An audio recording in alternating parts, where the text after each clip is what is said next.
नमस्कार विद्यार्थियों, मैं राजेश गुप्ता, सहायक आचार्य राजनीति विज्ञान, बाबू शोभाराम राजकीय कला महाविद्यालय अलवर। आप सभी का स्वागत राजनीति विज्ञान की इस ऑनलाइन कक्षा में। और आज एक हम नई विचारधारा का अध्ययन करने वाले हैं। उसका नाम है प्रजातांत्रिक समाजवाद। प्रजातांत्रिक समाजवाद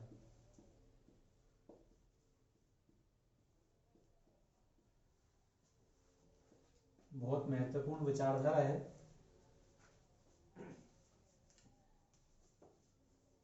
प्रजातांत्रिक समाजवाद को प्रजातांत्रिक तरीके से लेके आना, आर्थिक और सामाजिक समानता तो स्थापित करनी है, लेकिन किस तरीके से?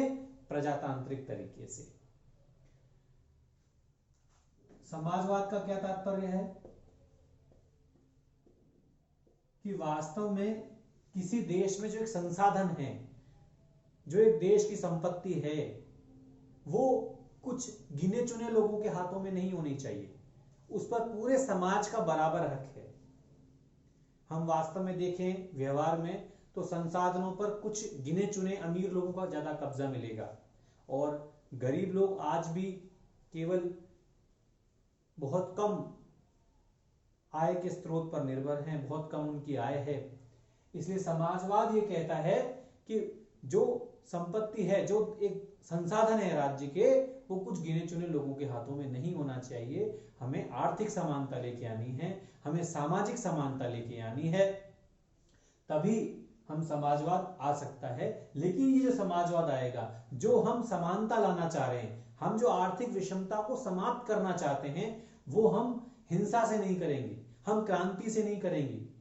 माना कि जो पूंजीपति वर्ग के पास संसाधन ज्यादा हैं, उनके पास पैसा ज्यादा है, हम गरीबों को उनका हक देना चाहते हैं। समाजवाद ये कह रहा है हम गरीबों को उनका हक देना चाहते हैं, हम आर्थिक विषमता को समाप्त करना चाहते हैं। लेकिन ये जो कार्य किया जाएगा, ये जो आर्थिक विषमता जो समाप्त की जाएगी, इसके लिए किसी हिंसक क्रांति की आवश्यकता नहीं है।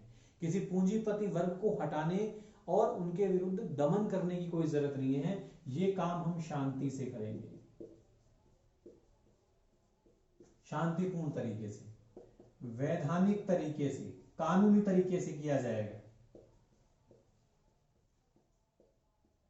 भारत में हम देखें तो यही विचारधारा चलती है, प्रजातांत्रिक समाजवाद। हमारे देश की जो प्रस्तावना है उसका आधार भी है कि हम भी समाजवाद लाना चाहते हैं। सामाजिक और आर्थिक समानता लाना, आर्थिक विषमता को समाप्त करना, अमीर और गरीब के बीच की जो खाई है उसे समाप्त करना हमारा उद्देश्य है, हमारे देश के संविधान का लक्ष्य है। लेकिन हम ये कार्य शांतिपूर्ण तरीके से और वैधानिक तरीके से कर रहे हैं और करेंगे। हिंसक तरीके से या एक क्रांतिपूर्ण तरीके से हम इस कार्य को नहीं करेंगे। तो इस प्रकार भारत में हमने प्रजातांत्रिक समाजवाद को स्वीकार किया हुआ है। तो समाजवाद लाना है, लेकिन किस तरीके से? प्रजातांत्रिक तरीके से, लोकतांत्रिक तरीके से। ये तात्पर्य है प्रजातांत्रिक समाजवाद का। अब मैं इसे स्पष्ट करना चाहूं तो हम एक फिर बात करते हैं दोबारा कि समाजवाद आर्थिक विषमता को समाप्त करना, संसाधनों पर पूरे समाज के हर व्यक्ति का बराबर अधिकार है।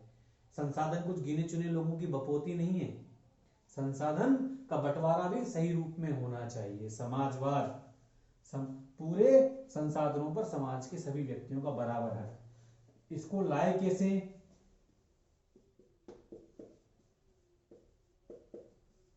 कुछ विचारक कहते हैं कि ये शांतिपूर्ण तरीके से नहीं आ सकता। पूंजीपति लोग इतनी आसानी से संसाधनों पर अपना हक नहीं छोड़ेंगे। इसके लिए किसकी आवश्यकता पड़ेगी? क्रांतिकारी साधनों की। हिंसक तरीके से ये समाजवाद आ सकता है। श्रमिक लोगों को संघर्ष करना पड़ेगा, मजदूर वर्ग को हिंसक क्रांति करनी पड़ेगी, तभी वो अपना हक वापस ले पाएंगे, अपना हक प्राप्त कर पाएंगे। ये है क्रांतिकारी और हिंसक तरीके से जो समाजवाद को जो प्राप्त करना है। उसके समर्थकों की बात करूं तो जो मार्क्सवाद के जितने भी समर्थक हैं, मार्क्सवादी जितने भी विचारक हैं, वो इस विचार का समर्थन करते हैं। मार्क्स भी स्वयं ये कहते हैं कि यदि समाजवाद लाना है, यदि आर्थिक विषमता को समाप्त करना है, तो इसके लिए श्रमिक वर्ग को, मजदूर वर्ग को पूंजीपति वर्ग के विरुद्ध हिंसक क्रांति करने की आवश्यकता है, तभी श्रमिक वर्ग अपने अधिकार और अपने आर्थिक हक को प्राप्त कर पाएगा। लेकिन समाजवाद का दूसरा रूप वो है विकासवादी समाजवाद। विकासवादी समाजवाद या प्रजातांत्रिक समाजवाद।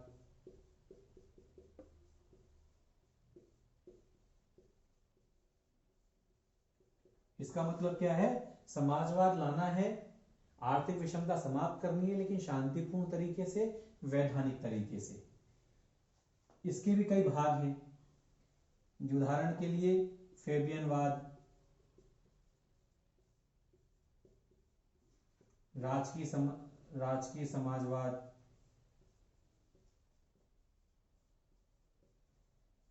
श्रेणी समाजवाद,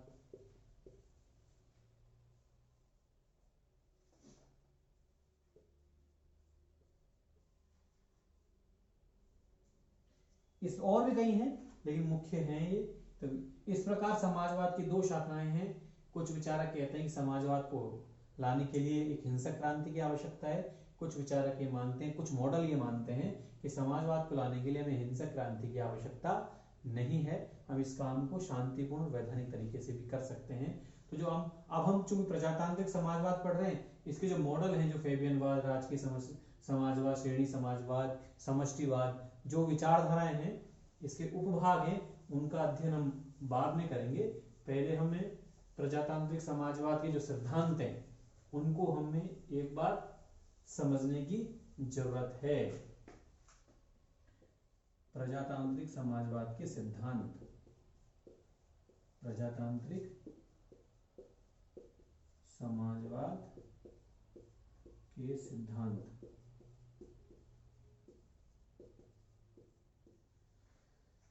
सबसे पहला उद्देश्य क्या लाना चाहता है समाजवाद, अर्थात मुख्य उद्देश्य क्या है? ये आर्थिक और सामाजिक समानता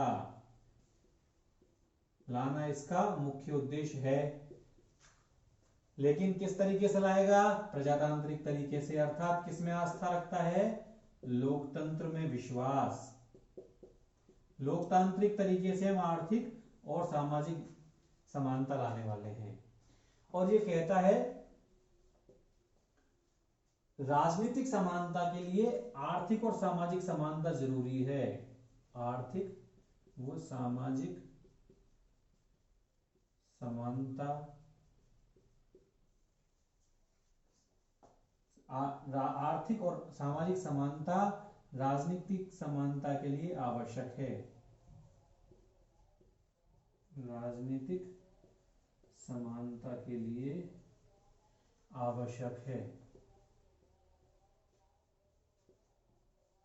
अर्थात हम राजनीति में सभी को बराबर हक देना चाहते हैं। राजनीति के जो दरवाजे हैं वो सभी लोगों के लिए खुले हैं। सभी को वयस्क मताधिकार के आधार पर वोट देने का अधिकार है।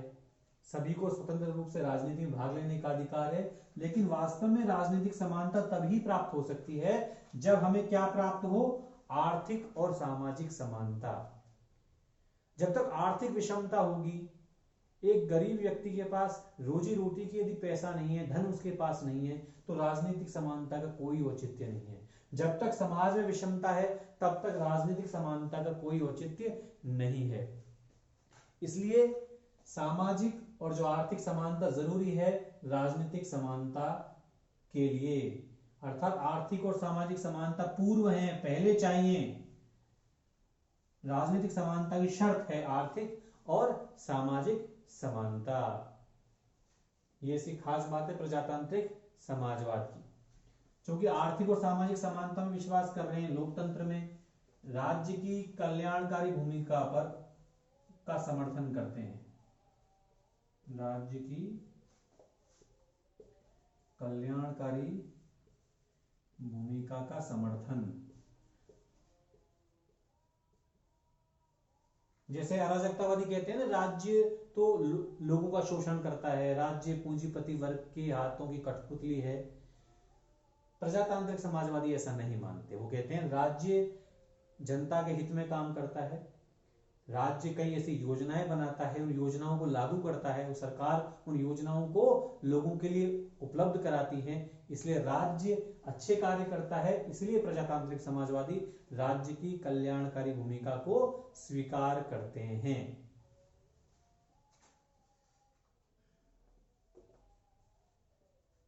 स्वतंत्रता व समानता के सामंजस्य पर बल, सामंजस्य पर बल। स्वतंत्रता को भी महत्वपूर्ण मानते हैं। हमने देखा एक तरफ उदारवादी विचारक हैं जो स्वतंत्रता को ज्यादा महत्वपूर्ण मानते हैं, एक समाजवादी विचारक है जो आर्थिक समानता जिनका मुख्य उद्देश्य है। लेकिन प्रजातांत्रिक समाजवाद कहता है कि स्वतंत्रता भी जरूरी है और समानता भी जरूरी है। स्वतंत्रता को भी एक लोकतांत्रिक मूल्य के रूप में स्वीकार करते हैं।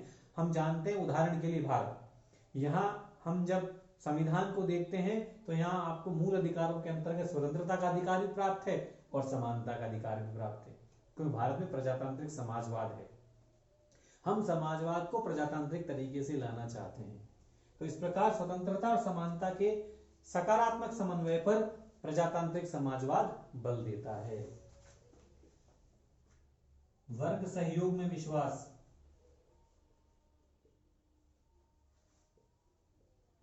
हम जब मार्क्सवाद की बात करते हैं, मार्क्स कहते हैं कि प्राचीन शुरू से ही पूरा समाज दो वर्गों में विभाजित रहा है। श्रमिक वर्ग एक तरफ रहा है और दूसरे तरफ पूंजीपति, जिसे बोलते हैं अमीर हम कहते हैं, संसाधनों का स्वामी, शोषक वर्ग, और दूसरा जो गरीब वर्ग है वो शोषित वर्ग। इस प्रकार समाज हमेशा शोषक वर्ग और शोषित वर्ग के मध्य विभाजित रहा है। और जो संसाधनों के स्वामी रहे हैं, जिनके पास धन रहा है, उन्होंने हमेशा गरीब का शोषण किया है, मजदूरों का शोषण किया है। जो पिछड़े हैं, गरीब हैं, उनका संसाधनों के स्वामी लोगों ने। तो इस प्रकार समाज हमेशा दो वर्गों में विभाजित रहा है। और श्रमिक वर्ग को अपने अधिकार चाहिए तो उन्हें पूंजीपति वर्ग के विरुद्ध क्रांति करनी पड़ेगी, ऐसा मार्क्सवादी बोलते हैं। लेकिन प्रजातांत्रिक समाजवाद कहता है नहीं, हमें वर्ग संघर्ष में विश्वास नहीं है, हम वर्ग सहयोग में विश्वास करते हैं। हम अमीर और गरीब के बीच की खाई को समाप्त करना चाहते हैं, लेकिन शांतिपूर्ण और वैधानिक तरीके से। इस प्रकार प्रजातांत्रिक समाजवादी हैं, वो वर्ग संघर्ष में विश्वास नहीं करते हैं, वो वर्ग सहयोग में विश्वास करते हैं। फिर हम बात करें नेक्स्ट पॉइंट की, धर्म और नैतिकता में विश्वास। धर्म व नैतिकता में विश्वास। यहां धर्म का मतलब आडंबर कुरीतियों से नहीं है, धर्म का मतलब सदाचार, नैतिकता से है। यहां सभी धर्मों के साथ समान व्यवहार किया जाता है। हर व्यक्ति को धर्म की आजादी, धर्म की स्वतंत्रता प्राप्त है, विचारों की आजादी प्राप्त है, अपने नैतिक आदर्शों का प्रचार प्रसार करने की स्वतंत्रता प्राप्त है। तो इस प्रकार धर्म और नैतिकता में विश्वास प्रजातांत्रिक समाजवाद की एक अन्य महत्वपूर्ण विशेषता है। अर्थव्यवस्था पर राज्य का नियंत्रण। जहां पूंजीवादी व्यवस्था है वहां पर अर्थव्यवस्था पर राज्य का नियंत्रण नहीं होता। इससे क्या होता है कि अर्थव्यवस्था पर जो गिने चुने पूंजीपति लोग हैं उनका कब्जा हो जाता है। लेकिन प्रजातांत्रिक समाजवाद कहता है कि अर्थव्यवस्था पर राज्य का समुचित नियंत्रण होना चाहिए। और हमने देखा है भारत में जब कुछ उद्योग धंधों की बात करें तो वो पूरी तरीके से राज्य के अधीन है, राज्य नियंत्रित है, राज्य खुद चला रहा है उनको, सहकारी व्यवस्था के अंतर्गत वो चलते हैं। जैसे रेलवे आप विभाग देख लीजिए, कई बार सरकार को घाटा होता है लेकिन फिर भी राज्य हित में, लोगों के हित में ये चलाई जाती है। इस प्रकार कई उद्योग धंधे हैं जो सहकारी रूप से अर्थात जनता के हित में चलाए जाते हैं। तो इस प्रकार अर्थव्यवस्था पर किसका नियंत्रण होता है? राज्य का नियंत्रण होता है। ये समर्थन करते हैं प्रजातांत्रिक समाजवादी विचारक। राज्य के अंतर्गत हम बात करें तो प्रजातांत्रिक नियंत्रण की, प्रजातांत्रिक नियंत्रण, समुचित नियंत्रण होना चाहिए। यहां राज्य के एकाधिकार से मतलब नहीं है, यहां मतलब है समुचित नियंत्रण, संविधान में समुचित व्यवस्थाएं की गई हो अर्थव्यवस्था को नियंत्रित करने के लिए, ताकि कुछ पूंजीपति लोग उन पर कब्जा ना कर सकें। इसीलिए अर्थव्यवस्था पर नियंत्रित करने के लिए राज्य के द्वारा संविधान में संवैधानिक व्यवस्था स्थापित की गई है ताकि इनका कोई दुरुपयोग नहीं किया जा सके। तो ये प्रजातांत्रिक समाजवाद के सिद्धांत हैं। अब हम बात करते हैं इनके दोष की। हर व्यवस्था के अपने कुछ पक्ष होते हैं, कुछ विपक्ष होते हैं। विपक्ष में भी कुछ तर्क दिए जाते हैं। तो कुछ विद्वानों ने इस विचारधारा पर भी आक्षेप किया है, कुछ आरोप लगाए हैं। सबसे पहली बात, ठोस दर्शन पर आधारित नहीं। ठोस दर्शन पर आधारित नहीं। जैसे मार्क्सवाद देख लीजिए, मार्क्स की अपनी स्पष्ट थ्योरी है। वर्ग संघर्ष के आधार पर वो श्रमिक वर्ग के प्रभुत्व के आगे भविष्य की कल्पना करते हैं कि श्रमिक वर्ग का जो है स्वामित्व आने वाला है। यदि वो पूंजीपति वर्ग के विरुद्ध हिंसक क्रांति करे तो श्रमिक वर्ग एक दिन निश्चित रूप से संसाधनों का स्वामी बनेगा। एक ठोस दर्शन, ठोस विचारधारा है। प्रजातांत्रिक समाजवाद को हम देखने की कोशिश करते हैं, इसी ठोस विचारधारा नहीं है। समाजवाद का कुछ रूप नजर आ रहा है, कुछ रूप इसमें लोकतंत्र का नजर आ रहा है, मिश्रित जिसे बोलते हैं स्वरूप, वो यहां नजर आ रहा है। तो ठोस दर्शन का इसमें अभाव देखने को मिलता है। दूसरा बात करें, राज्य की शक्ति बढ़ जाना, राज्य की शक्ति का बढ़ जाना। प्रजातांत्रिक समाजवाद के अंतर्गत राज्य की जन कल्याणकारी भूमिका को माना गया है। राज्य हमेशा अच्छे काम करेगा, राज्य को ज्यादा शक्तियां प्राप्त हैं यहाँ पर। लेकिन हम जानते हैं कई बार जो राज्य और राज्य के जो उसके कार्यकारी अंग हैं, सरकार हैं, कार्यपालिका देख लीजिए, कई बार प्रशासनिक अधिकारी देख लीजिए, उन शक्तियों के आधार पर कई बार उन शक्तियों को दुरुपयोग भी करने लगते हैं। और देखते हैं हम, भारत भी उदाहरण है इसका, भ्रष्टाचार, लाल फीताशाही,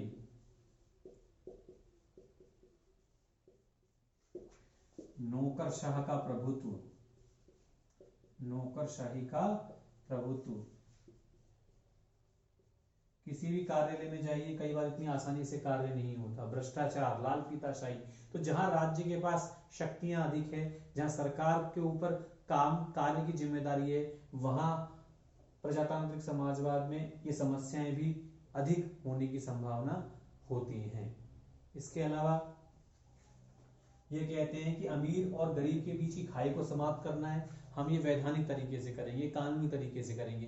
कानूनी तरीके से का मतलब क्या है, यहाँ पर अमीर लोगों, जो पूंजीपति वर्ग हैं, जिनकी आय ज्यादा है, उन पर टैक्स लगाया जाएगा और उनके टैक्स से जो आमदनी प्राप्त होगी उनको, जो गरीब वर्ग है, उनके हित में उनका उपयोग किया जाएगा। तो अब टैक्स तो लगाएंगे, लेकिन जब टैक्स कई बार ज्यादा लगाती है सरकार, अधिक कर लगाने से, अधिक कर लगाने से कर चोरी की संभावनाएं बढ़ जाती हैं। कर चोरी की संभावना बढ़ जाती है, ज्यादा लोग टैक्स कर चोरी करने लगेंगे। भारत में भी हम देखते हैं कई लोग टैक्स बचाने के चक्कर में उचित, कई बार अनुचित साधनों का भी वो प्रयोग करते हैं। तो अधिक कर लगाने से कर चोरी की संभावनाएं यहां पर बढ़ जाती है। और चौथा, जो मार्क्सवाद कहते हैं कि शांतिपूर्ण तरीके से कभी भी समाजवाद नहीं आ सकता। यदि समाजवाद को लाना है तो उसके लिए वर्ग संघर्ष जरूरी है, हिंसक क्रांति जरूरी है। तो जो मार्क्सवाद के अनुसार जो मार्क्सवादी हैं वो वर्ग संघर्ष में विश्वास करते हैं।